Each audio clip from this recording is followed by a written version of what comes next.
Good evening. Scandals to the right of them, scandals to the left of them, volley and thunder. And into the valley of political death, say some, ride the 211 members of Mulroney's government. Meanwhile, House of Commons question period has become a zoo. We'll be tackling that tonight, but first here's Ted with the rundown. Does it make any sense for BC to build another dam on the Peace River for the Americans? Environmentalists say it will be catastrophic. Coming up with Webster, opponents of the Site C dam plan. But first, can Mulroney and his Tories survive the onslaught of scandal after scandal? Could the NDP take over one day soon? In the studio with Webster, federal NDP leader Ed Broadbent. Mr. Broadbent, the popular political wisdom of the opposition is that Mulroney will be beaten anyway after his first term in government. Do you subscribe to that? Yes, indeed. Is it conceivable that if anything more erupts, that the Conservative Party might split in the meantime and do a Diefenbaker or something like it? I think it is possible if the ongoing terrible series of scandals that we've had now for 3 weeks and ever since the House came back continues, there could be enough pressure generated within the Conservative Party to force some questioning of the openly in the party about the leadership. But short of that, he has the largest majority in Canadian history, knows if he had an election now, the government would have the most crushing defeat in history, so they can hold on. They've got all those seats, so they can hold on. Let me put on my other hat, though. Is it not a fact, however, that these kind of influence peddling things are not exactly new to Canadian political morality, are they? I think, frankly, that the degree that we're seeing them in Ottawa has certainly not been there in my lifetime as a federal politician. The last days of the Liberal government saw a terrible abuse of the patronage system, but we have not had the kind of accusations of influence peddling, some criminal convictions already, day after day of scandal, at least for more than 20 years. I mean, but is it not a fact that you're pushing it a bit heavy at times? We'll go to them one at a time. First of all, on patronage. Surely patronage as such is a perfectly proper way of a new government putting people of like mind into important offices so their policies can be followed. And surely you yourself, so high in the polls where you're Prime Minister, would not indulge in what you might call clean patronage. The quick answer to what you say is no, we don't need that level of patronage. I told Mr. Mulroney when he was elected Prime Minister right after it that I would personally support as leader of the NDP if he added to each of the ministers' offices key advisors that were responsible not only to the minister but to the Conservative program that they promised to bring in. That's important. I would not regard them as patronage people. I would regard them as ministerial staff. That's entirely different from packing transportation boards, central mortgage and housing, legal contracts, advertising contracts, all your friends and neighbors to every conceivable government-appointed job. That's what the Tories have done, and Mr. Mulroney, Canadians will remember, made an issue of this himself about the bad old Liberal practice of patronage, promised to clean up his act, and if anything, he's made it worse. That may be the one thing in which he could be hanged, that famous day when he said, "But you had an option, sir," knowing perfectly well that as a Conservative Party would say he had to go into the patronage business. Not talking about improprieties, I'm talking about patronage. Right. He ought to have at least, if he was going to do everything the Liberals did before, but in spades, he at least ought to have had the decency to keep his mouth shut, to put it bluntly. But he promised to clean up the act, and I think one of the reasons this is coming back to haunt him and his government, as it ought to, is that people of Canada feel totally betrayed. I've talked to people who voted Conservative who are just sort of dismayed now completely by the political process. Let's take them just broadly speaking. We've got the Bissonette affair, odious and unacceptable, the minister goes. We've got the Drummondville rental business. We've got the influence peddling business where there was a conviction, and we've got the Wolfe affair, the Wolfe, Cogger, Doucette caper. And the principal secretary of the Prime Minister himself involved in talking about a contract that ended up going to a Conservative company as opposed to a Liberal company. Now, the principal secretary of the Prime Minister, in my view, ought never to be talking about contracts going, Canadians don't care if they're liberal companies or conservative companies. They want whoever has a competitive bid in to get the deal. And particularly, they don't want the senior person in the Prime Minister of Canada's office meddling in contracts at all. But Mr. Mulroney defended that whole kind of thing with me in the floor of the House of Commons yesterday. He said, what's wrong with talking to local conservatives and the constituency level about contracts? But that's well, I say admitted. it's wrong. That's admitted. That's admitted. Let's be clear what's admitted. Right. What has been admitted is not that he hasn't admitted that he used his influence directly to get the contract for the conservative company. What he did admit was he talked to the local conservative people about the contract. Then he talked to the minister's department about who applied for it, the liberal, who applied for it, all of which he should have said clearly and firmly as the principal secretary to the Prime Minister, that's none of my business. If you have a question about contracts, you should go to the department it's responsible for that contract. That's an ethical impropriety. Absolutely. Totally wrong role for the principal secretary of the Prime Minister to be playing. Now, I remember the great scandal raised when, I think it was John Munro phoned a judge, right? Yes. There's no comparison in seriousness against what Prime Minister Mulroney did in talking to Senator Cogan, is there?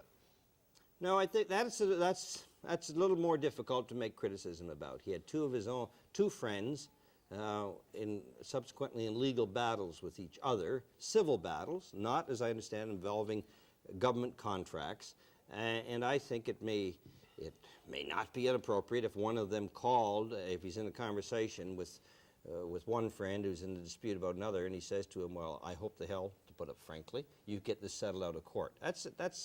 That is a human kind of impulse. If he in that sense, he's not trying to use his influence to determine the outcome of a judicial process. The Wolfe caper, therefore, is not all that serious, you don't think? What we know about it may not be. But Mr. Wolfe is contending something much more serious went on, I'm told. There's the contention that there was a threat coming out of the Prime Minister himself that if certain action wasn't taken, then they wouldn't get any contracts. Now, if that took place, then of course that's totally unacceptable. Well, will you ever know if that took place? Your only means to find out about it is questions in the House of Commons.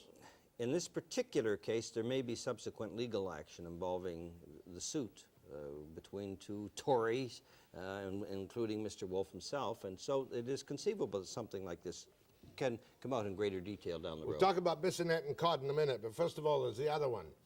Are you not unfairly hounding, you and the Liberals, perhaps more the Liberals than you at the moment, Crosby, for going on a fishing trip with a couple of old friends, one being Don Carty of CPR and the other chap whose name I don't know. Well, that's compared to these other things, that's comparatively minor, but it's been a past practice of ministers of the Crown at provincial and federal level not to have direct personal associations with the heads of companies when their departments have to make multi-million-dollar decisions that may advantageously affect these companies. It's what's called an apparent conflict of interest. I think it would have just been wise of Mr. Crosby, if he got an invitation to spend a week's holiday with the president of CPR, to say, thanks, old buddy, but I can't do it, because it could leave entirely the wrong impression in government affairs. Meanwhile, there's Crosby flipping his gasket and saying, what do you want us all to do? Quit and get out of this business altogether? The answer to that is yes, of course.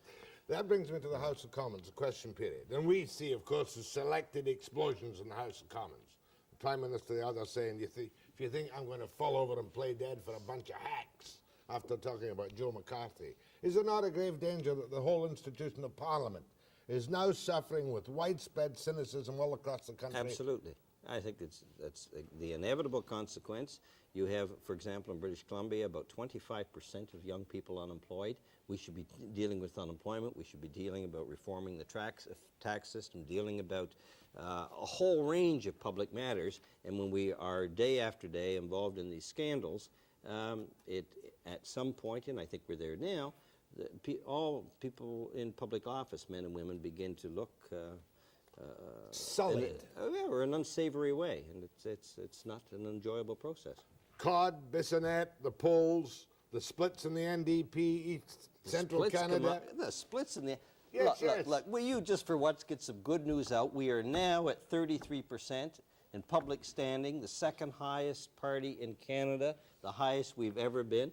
And might I add, at 46% in the province of British And Columbia. personal support unit 65, and I'm not going to Mulroney's at- talk about my personal support, not? but well, I'm happy to talk about the party support, which is what I am most pleased about. Well, what would that 33% in today's poll translate into terms of seats? Oh, I don't. I'm guessing, but it could be could be in the neighborhood of 100 seats. Confident you'll be the next official opposition? Why stop there? I am confident we're going to do well. More with Ed Broadbent, and your calls too after a few more questions from me after the break.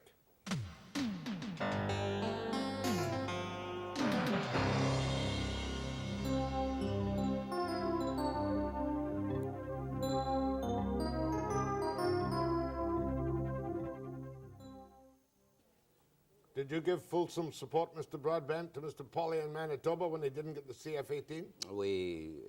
2 days after that contract was announced, I wrote a letter to the Auditor General demanding an inquiry into contracting procedures, and nothing was done about it. There's no doubt that the processes were changed in midstream. We learned that after the announcement was made, but the government refused to budge. You seem to be at odds with your party here, which was quite happy to accept the 15% tax on lumber imposed in this country. You wanted to go the GATT route, didn't you? We wanted to go the GATT route, and even before the GATT route, get the final decision in Washington. Taking years. No, it might have 3 taken years. It might have taken years in GATT. It might not have. It wouldn't have taken that if we waited for the final decision, which would have been made, I think, this month. Our party, provincially, argued before we started interfering with the process in Washington, we should have had higher stumpage fees here in British Columbia. But to have higher stumpage fees in advance, and as opposed to presenting them, interrupting the bargaining process after, is That was the best deal we could get. We'd have finished up with 32% and been in real trouble. I don't believe it for a moment. Well, Bob Williams believes it. Well, He's one of yours. we can have legitimate differences of opinion. Now, let's go to something that few people on the West Coast really understand. COD. Yes. You were quick onto your plane and way to Peckford to give them moral Yes. support. Yes. Is that because this COD thing has destroyed the Tories in Atlantic Canada? It just shows they don't understand what goes on in the regions. I'll tell you what it is, basically. You have the two little islands, Saint-Pierre and Miquelon, where the French, year after year, have been fishing about 15,000 tons each year, too much, in our waters off the coast of the islands. The government, in its brilliant, and the French refused to refer this territorial dispute to a third party. In our 200-mile zone? We claim they should have 12 miles off the islands. They claim, I mean, totally ridiculous, they should have 200 miles. That'd take them halfway into Newfoundland. But we say, turn it over to a third party to decide. The French refuse.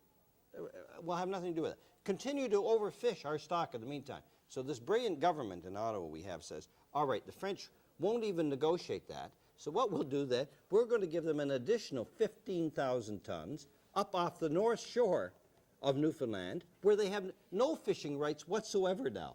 So you imagine if you were a Newfoundlander, fisherman. All the French have agreed to do now is to talk about negotiating a settlement where they're already overfishing, have not even agreed to cut back on that, and they're now going to get access to 15,000 additional tons annually up off the north shore. To bring them to the table? To bring them to the table. 15,000 off Saint-Pierre and Miquelon, 15,000 off the North Shore extra to bring them to the table. To bring them to the table. That's like if I broke into your house and I'm stealing your Visa card, and you say to me, oh, don't take that, Ed, but here's my colored television set. Mm-hmm. And then I go away with it, and you claim you got a good deal. Mm-hmm. Right? So the government, everyone in Newfoundland is totally furious with our government. They're saying the French have been overfishing, and instead of using the appropriate instruments to get them to bargain and resolve this, you're giving them more fish. The cod is their timber. That's really what the cod is their timber. Joe Clark would have handled it better, wouldn't he? Or did he handle it badly? Well, it was his department that was in negotiations, but as is often the case with this government, it is said that the main decision was made in the Prime Minister's office. Okay, next subject, Bissonette. Surely the Prime Minister acted impeccably when he was informed of the odious and unacceptable transaction on the land for Oerlikon and all his cronyism around that, when he said RCMP, criminal charges, anybody guilty will go to jail. Now, even you, with your halo around your head, couldn't have taken a better position than... You're gonna make me into that self-righteous position again. Right. I All socialists don't want to be. Socialists are self-righteous. All right. We, without trying to be holier even than you, Jack. All right. I mean, that'll be hard to do, but I'm going to try. Let's say that you're a cabinet minister. You're Mr. Bissonette with your fine Scottish accent, and there you are, and some buddies of yours have been told about this land by you. Let's say hypothetically, I know you wouldn't do it. But let's say you might have done that. You've told some friends that a cabinet decision is going to be made for a multi-million-dollar defense contract about, and by the way, likely this land. So they go out and they start buying the land, and then they do the quick flips on it and make a few $1 million on it. That may be not at all illegal on your part, right? Totally immoral. Now, the RCMP has no responsibility in investigating immoral behavior by a cabinet minister, but the people of Canada, if they ever found out that you did that, would want you out of office. Right. Now, what Mr. Mulroney has set up is not an inquiry into that kind of sleazy activity if it took place, and there's good reason to believe it's taken place, but all that the RCMP will do is to find out if something illegal took place in that land. Under the criminal code. Under the criminal code. A breach of the criminal code. I'm sorry, that, once again, what the government, instead of totally coming, what I think he should have done is he should have said, I think Mr. Bissonette was involved in a conflict of interest, and therefore I fired him from the cabinet for that. If he had reason to believe that, and he's almost said that. Secondly, because we think there may be criminal wrongdoing, we've asked the RCMP to look at it. If he had done that, then he would have done everything just right. But again, he has an incapacity, it seems. Have we covered all the scandals? I hope so. Let's talk about something else. Yeah. Movie. Have you seen any movies lately? Have you? You'll be quite happy, of course, if a capitalist outfit is rescued financially so we can carry the icebreaker. I hope that an icebreaker decision, if a contract is coming, and it will be, that it will go to the West Coast. When you're Prime Minister, are you still committed to pull out of NATO? We are committed to providing security for this country, and in the long run, we're saying that it makes more sense for Canada in providing its own security to be independent of alliances. Yes. And in that great Valhalla of socialist Canada, imagine socialist Canada, what would Reagan do? Well, I don't know. I think he might be a little upset, but the people of Canada, I think, would be very happy. And we'd go back, everybody would have the right to strike, we'd have universal daycare and complete and total Medicare under a compassionate NDP administration. You would have fair government, it would be honest government, and it would be a little better for the average family. No patronage. No patronage. Not a bit of patronage. Not a bit of you're going to do your holier than thou bit. We'd do exactly what I said a few minutes ago. We'd extend the right of ministers to have political advisors in their own offices to carry out an elected mandate, but clean up all the patronage system the way as it's normally regarded in this All right, country. good redneck question. I've been very nice to you. If any Tamils appear off the coast in lifeboats, must we be muggy enough to take them in? Shouldn't we send them back to West Germany where they had... If there are any refugees off the coast of British Columbia, out in the middle of Lake Ontario or in the Atlantic Ocean, you're damn right we bring them in and give them shelter. But we also, and we're in the process of doing this, tighten up the law so that if you find out that these are not bona fide refugees, you kick them out of the country. But initially, you give them the humane shelter, yes. Many people have the feeling that we are the mugs of the Western world because of our extremely sloppy, inefficient regulations for people who can enter the country having torn up the passports and flushed them down the toilet and saying, I'm a refugee from X place. Yes, because we have a law that permits people who are not refugees to stay here up to 2 to 3 years before they're booted out. We've made a proposal as recently as 10 days ago in Ottawa showing how that could be reduced to a 6-month time limit, and if you reduce it to 6 months, people aren't going to sell their homes elsewhere and give up everything to come here and know that they may be kicked out in 6 months. The Turkish caper. It was obvious the government was asleep at the switch and it should have insisted on the visas long before, right? Yes. They're dreadful, aren't they? A bad bunch. Time they went. Your questions to Ed Broadbent after the break.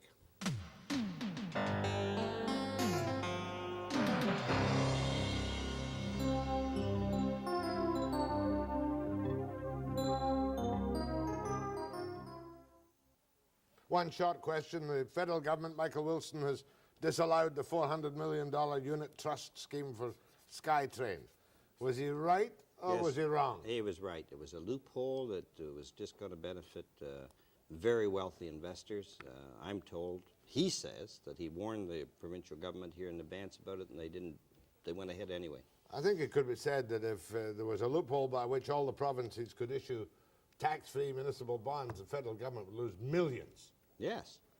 Maybe we should have them, but they better write a law about it. Go ahead, please. Good evening, Jack. Hello, Mr. Broadbent. Hello. One of the problems that I have, one of the issues floating around these days is sovereignty, both with what happened with the cod and what happened with the American the American vessel icebreaker up north, and your stand and the Liberal stand, although I respect it. I just think that in regards to becoming independent of NATO and NORAD, and that's selfish to some of the smaller states in Europe, plus the fact that we're just unable to protect ourselves against some of the bigger nations in this world. No, and I just concerned that if we take it upon ourselves and we're unable to defend ourselves, I don't think it's right that we expect other nations like the United States to come to our rescue. No, well, let's pursue that, because I think the security question is fundamental for defense. Any party has to address the needs of its people, in our case, the Canadian people, to feel secure within our boundaries. That's why we have talked about, to take the northern example of the Arctic, of having the technical means to monitor submarine activity in the Arctic, which the government hasn't done. So the surveillance system could be put in place. We have supported as well the updating of the Northern Warning System, which does cooperate, by the way, with the United States to ensure that there couldn't be a preemptive attack against the United States. That kind of cooperation can go on independent of a formal alliance. So we have supported that kind of thing. We have called for increasing, for example, both our military presence from the point of view of search and rescue and naval vessels off both the West Coast and the East Coast to enforce our sovereignty, all of which is appropriate for a nation state, all of which we could and should be doing in a sensible kind of way. Well, I would agree with that then. Okay. Go ahead from Victoria, please. Hello, Mr. Broadbent. How do you do, sir? Actually, I just put a letter in the mail to you in the last 24 hours saying I thought you might get through 30% on the next poll. It appears you have. Congratulations. Thank you My very question is this. It seems to me that possibly an explanation for the NDP's rise is that the old-time Tory nationalists of the Diefenbaker ilk and so on, that were very staunchly pro-Canadian, while the Liberals were continentalists, seem to have gone by the by, and perhaps many people see the NDP now as the only party that's really standing up for Canadian interests. I think that's a very interesting point. If you contrast the kind of nationalism that Mr. Diefenbaker stood for with Mr. Mulroney's very blatant and open continentalism. I mean, he saw, for example, his very close relationship with President Reagan as something other than a friendship. He really does have a kind of mind, I think, that wants to break down the border. And it's not a good thing for the kind of society that we want to develop. You can be friends with another nation, as we ought to be, but to try to carry that notion of friendship into the kind of bargaining approach that Mr. Mulroney has taken ends up obliterating the border in terms of important decisions in sovereignty, whether it's about softwood or whether it's about cod, whether it's about a whole range of other things. The auto pact, the whole range. You're scared witless on the reopening of the auto pact. I would be very much concerned about the impact on about 160,000 jobs, yes. Meanwhile, we've lost 20,000 jobs in lumber, and the 15% helps us to keep a few. Well, and we as a party have forced major debates on the issue on softwood in the House of Commons. Go ahead, please. Yes, good evening, Mr. Broadbent. Good evening, sir. I'd like to just say that I'm pleased to see what the opposition has been doing of late, and that I am totally appalled and disgusted with the Mulroney government for their actions since they've been elected to office. There's been nothing but scandal after scandal, and I'm just wondering how long the Canadian people are going to endure this kind of abuse from a government. And there's no wonder that we can't come to any decent agreement with our neighbors on lumber and the cod issue and various other things. All they have to do is look at the performance of the Mulroney government. Well, all I could say quickly, I guess, sir, is that I agree with you. Go ahead, please. Yes, Jack. Mr. Broadbent, congratulations again on your rise, and I think it was only a matter of time before we saw the self-immolation of the Tories. What I wanted to discuss a little further was Jack's issue of partisanship. I watched the sittings of the House, and I'm concerned about the partisanship because the House seems to too often take that partisanship takes the place of issues. Is there a hope we'll ever see MPs focus on what's good for Canada rather than voting against whatever the current government is doing? I think, frankly, it would be misleading to say we'd ever overcome that. We have a structure that, let me put it this way, that the poor government every day in question period, and it's great for our democracy, has to be on the defensive. And they get involved in a kind of role-playing that's determined by the fact they have to defend everything that's going on. We, on the other hand, as in our constitutional responsibility, if you like, of defending liberty, of defending Canadians from an opposition point of view, every day I have to get up as part of my task to find out what's going wrong in the country for question period. That's what question period's for. And no matter how you may try to have an impartial discussion on, tax measures, daycare provisions or whatever, which you can when you have a debate in the House, depending on your own desires, and I certainly tried to be impartial there, the question period, which Canadians see all the time in the news, makes it inescapable, I think, that our politicians are going to appear in a partisan way. And then we come to the rats and the garbage and the sewage and the hacks and whatnot, and that's all centered. You sound like the Prime Minister now. I'm just quoting from the House of Commons question period. Yeah. Well, that's it, and that kind of rhetoric, of course, can be mitigated or should be done away with. Is Fraser doing a good job? John Fraser's doing a superb job. Just by the way, when the free vote, so-called, comes in capital punishment, will your people be under the whip, or will you have a free vote, knowing that they're all abolitionists? Well, the party's position is abolitionist. The members are normally expected to vote with party policy. Go ahead, please. Yes. What is Mr. Broadbent's stand on capital punishment? And may I make a comment, please, Jack? We have so many politicians when we sorely need a statesman. Well, on capital punishment, ma'am, I am opposed to capital punishment. I hate, like all Canadians, horrendous crimes, want victims to be both punished, or not victims, excuse me, the people guilty of the crimes punished, and hopefully we can take some curative action while they're in prison. But I oppose capital punishment, and I might add, as do the Prime Minister and Mr. Turner, and all previous prime ministers in recent history. One thing that the leadership of all political parties, and I would also add in this context because I talked to them recently, the heads of most of the major churches in Canada, we think that capital punishment does not deter future crime and is, to understate it considerably, an excessive form of punishment for wrongdoing. It does keep them from repeating. Well, it Certainly by does definition, that. if you kill Pardon someone, me? well, certainly if you kill someone, that person is not going to commit another crime. But the overwhelming data, ma'am, I say to you, is that the crimes, most crimes are not done, murders overwhelmingly are single acts. It's not by someone or a man or a woman who goes out and does it again. No. Thank you, ma'am. Last call. Go ahead, please. Yes, I've been watching the sittings of the House lately, and it's just getting pathetic. It's like a bunch of little kids arguing with each other instead of doing anything about issues. And I'm wondering what the NDP, if they became the majority opposition, would do about the United States more or less bullying us and making our policy. And it seems that Mulroney's ready to give in all the time. What would they do about things like that?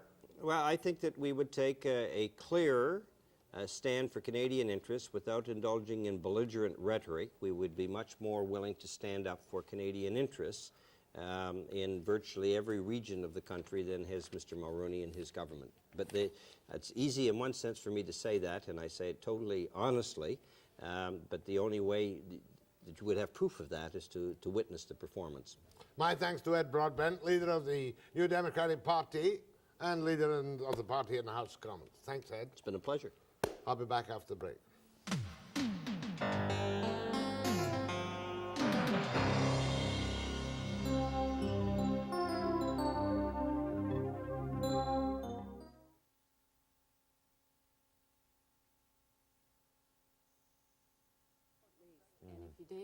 If I were a social credit premier of British Columbia, which the Lord forbid, and I were coming up to an election in 3 or 4 years' time, I would do my damnedest to find a mega project that I could build and sell to the people of BC. And the natural mega project with thousands of jobs and thousands of spin-off jobs is to build another dam on the Peace for long-term export of power to California. And I would be able to tell you, I'm sure, if my mind were set, that the revenues received from the Americans would more than equal the cost of the construction, the transmission of the power, and would give British Columbia a handsome profit. I raise this because tomorrow night I'm going to be interviewing Chester Johnson, the retiring chairman of BC Hydro. Tonight I'm going to interview two people who are opposed to the dam, and the Hydro have put out a feasibility study this week on Site C. And my two guests are Adrienne Peacock of the Peace Valley Environmental Association. You mean Peace Valley up there? Hudson Hope Peace Valley. Yes. And here, Calvin Sandborn, Westcoast Environmental Law Association. You're from Vancouver.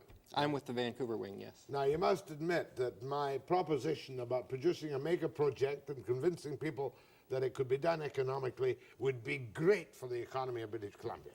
But wouldn't it be even greater if you could sell the same energy, get the same money, and yet pay half the cost for that energy? You mean a smaller dam with better equipment? No, you could use a conservation alternative, and it would provide the same energy at half the cost. You're going to be positive. You be negative. What's wrong with the feasibility study and the obvious social credit desire, or any free enterprise government desire, I would imagine, on the West Coast, to build that dam to give us jobs which we need so desperately now? Because it's economically irrational. Because we can use the same amount of money to create a great many more jobs, to create a greater economic benefit to the province. We can modernize our BC industry using California dollars by using the conservation resource. And what I mean by that, Jack, is not by turning off your lights. Conservation is not an attitude of mind, as Chester Johnson said the other day. Conservation is an industrial strategy that's been proven in the United States. It's enshrined by federal law in the United States Pacific Northwest that the conservation resource must be used first before you build a dam. And there are reasons for that, because it's economically advantageous. I don't understand what he's saying. Conservation, building more jobs at half the cost and half the environmental impact. Do you know what he means? Yeah, what he means is that industries that are now performing inefficiently for whatever reason could use that money, they could upgrade their equipment, and then they could save money from there on in. So in fact, they would be more productive. So if we spent the same money, in fact, we could spend half as much money as we're talking about with Site C, and we'd get a lot more jobs out of it. In fact, the figure that they throw around from studies in the United States is for every dollar invested, you can get 6 times as many jobs out of the conservation as you can out of large mega projects. Does this match your thesis? For the past 5 years, utility companies in the U.S. Northwest have been paying most of the cost of insulation for about 30,000 houses per year because it's cheaper than building new dams and turbines. That's right. Every estimate that we've looked at, including BC Hydro's estimate of cost, Jack, is that conservation energy is half the cost of electricity produced by a dam. But it's not just insulating houses, it's going up to Kitimat, and let's modernize the smelter at Kitimat. Let's make it more competitive in the international marketplace. Let's go to Kaminko and do the same thing. Let's go to all our pulp mills and produce cogeneration, where they produce their electricity by burning waste wood. Let's do those things. We can get the energy at half the cost. That's BC Hydro's figure. Ask Chester Johnson about it tomorrow, Jack. And then we can not only produce more jobs, but we can make our industry more competitive in the international marketplace. I was hoping you were going to tell me that this dam that they're thinking about with about $3 billion including interest was totally uneconomic, that there's a surplus of power in California, that there's no way that we could get enough money from the Americans to build a dam. Well, that's true as well. And that's the other thing that is really worrisome about this idea, because if we get ourselves into building this dam, we've got to sell the power the same way we did with Revelstoke. And it looks, from everything we've looked at, there's a buyer's market in California. In fact, their 1985 energy plan said that they expect, with even just the two cogeneration, or just the cogeneration projects that have been proposed, that they had enough to the year 2000. So they're looking to diversify their supply, and it's only if we're competitive with what are very cheap sources. And they're talking, you know, conservation alternatives. I'm told there's a surplus of, go on.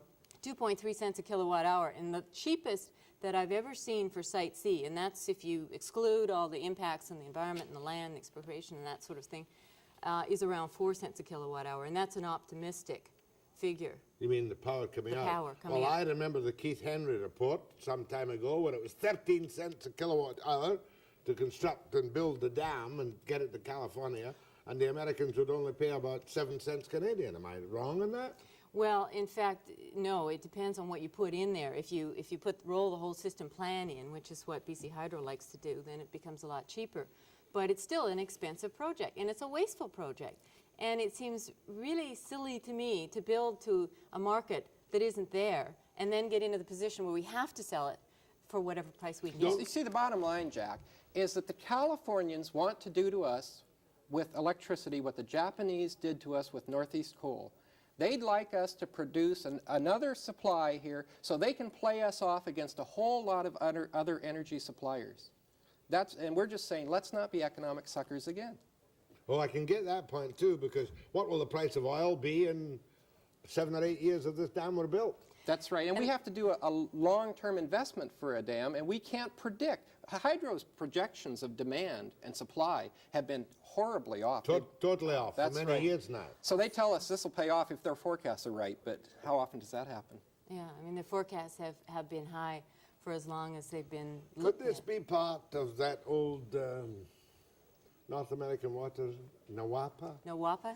The Parsons Plan, the Continental Energy Plan to make us the hewers of wood and drawers of water forever? Well, it could Or be. am I being conspiratorial Well, I think Machiavellian? that may be the end result. I think most people laughed at the NAWAPA plan because it was a little bit much. I mean, they're going to turn the all our Parsons valleys. Plan. I remember this well and doing programs with my eyebrows up on top of my head. They were going to flood the whole of the Rocky Mountain Trench, and they were going to flood the whole of the city of Prince George to supply the deserts in California with straight water. It wasn't even power at the time. But you know, the interesting thing though, Jack, is that the systems manager presented a paper in December which had all those dams on it that we thought had gone the way of the dinosaur, like the McGregor diversion, which was one that was going to connect the Peace River with the Fraser River and possibly introduce parasites and wipe out the salmon stocks.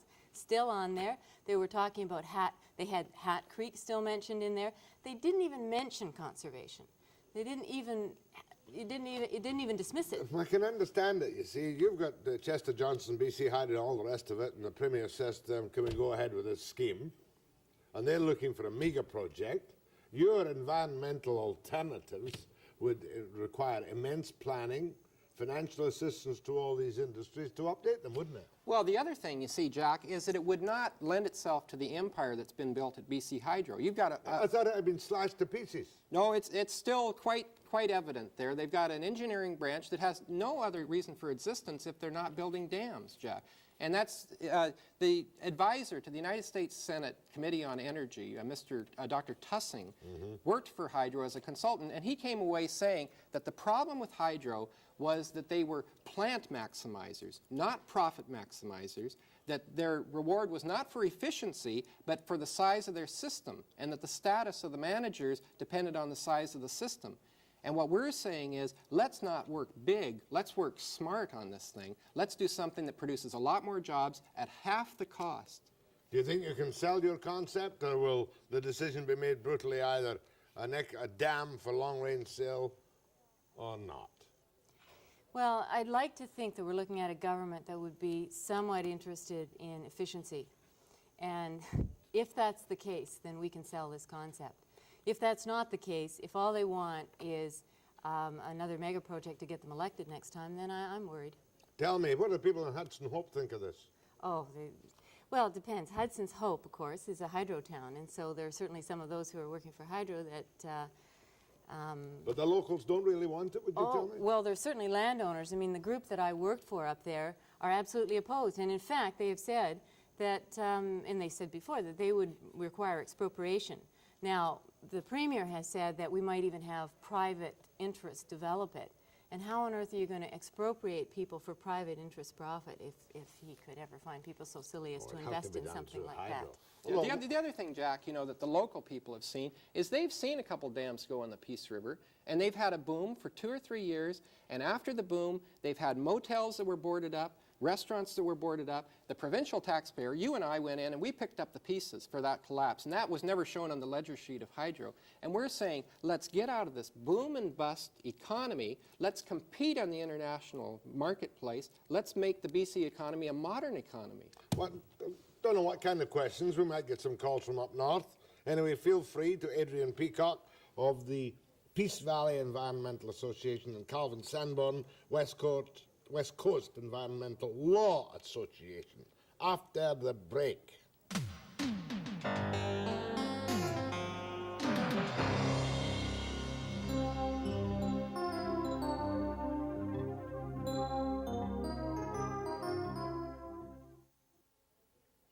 I can't remember all the details, but in 1997 we got all that power back from the Columbia Treaty, and we can renegotiate that to sell it. But that's already committed, though, isn't it? That's right. It's a 30-year renegotiation, and then we could technically renegotiate for another 30 years.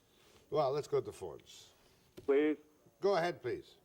Yes, first of all, I'd like to say that I agree with your guests totally on what they're saying. I think they can see the light, but I also like to say that I think they're very naive if they think they can believe that this government, which has a history of mega projects, and we go to BC Rail, Northeast Coal, that imported the labor to build most of that, and to this day, if you go and find out who is working at the Northeast Coal projects, it's mainly imported labor from the East Coast.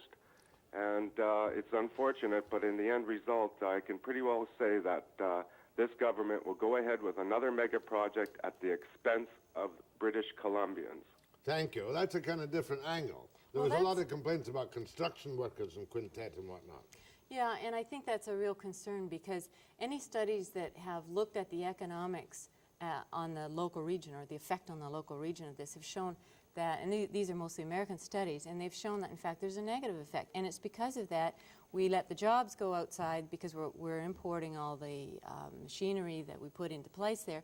And plus, we're not even hiring local people, so they don't get the jobs. It doesn't help the local economy. It goes back to our famous 10-year no-strike clause of the peace, which Bennett signed with the international unions. They got it built without any strikes, but at incredible cost.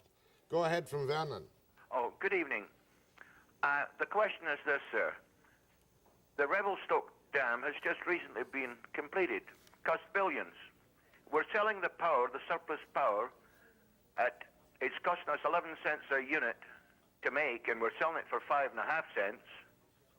Now, if we build another multi-billion-dollar dam, we'll have damned ourselves because we'll be shipping power down there forever at way below costs.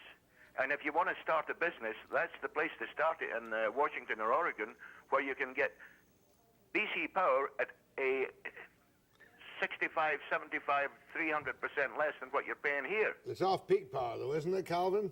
It's surplus power. It's off-peak. interruptible. Interruptible power. Well, it's surplus power, but it's still not paying for itself. And what it means is that we're subsidizing American industry, and basically we're exporting jobs.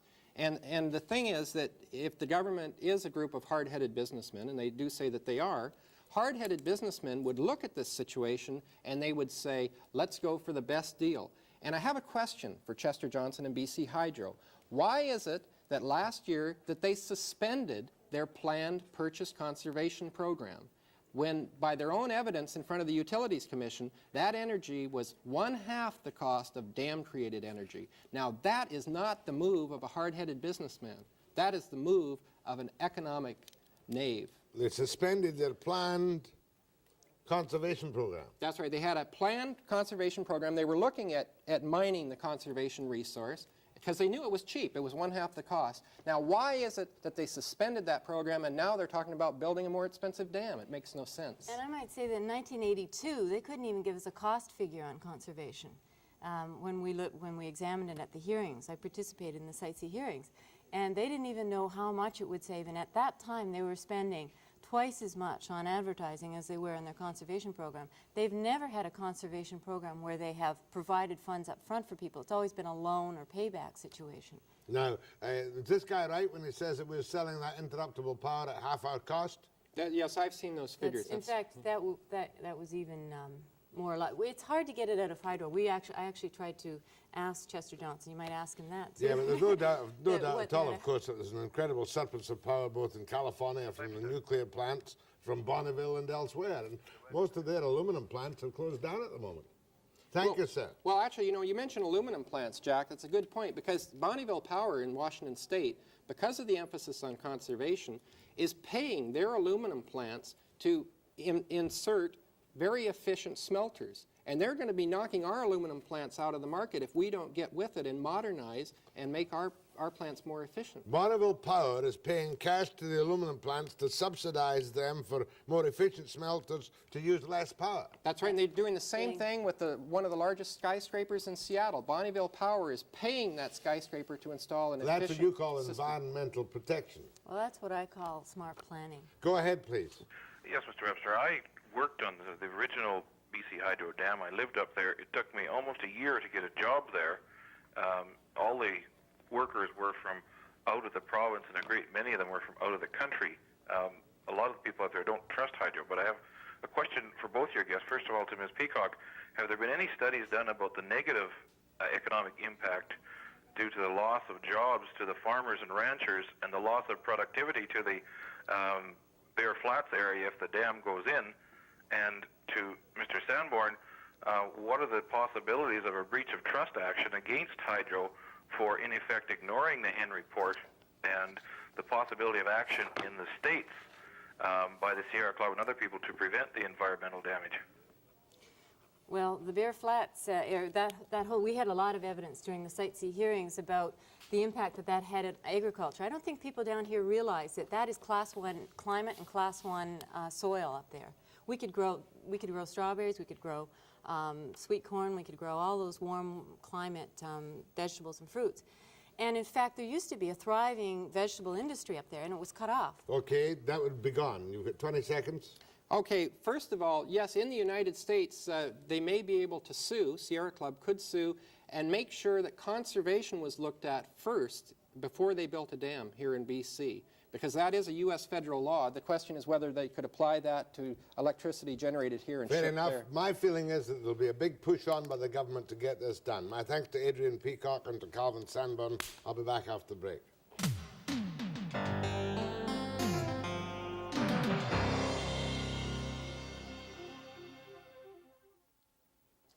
Chester Johnson of Hydro will be on the program tomorrow night about the Peace Dam Site C, and Hiro Umebayashi, a Japanese peace activist. And I may have a shot too with a guy from Merrill Lynch, big noise from the east. Should be good. 5 p.m. precisely. Thank you.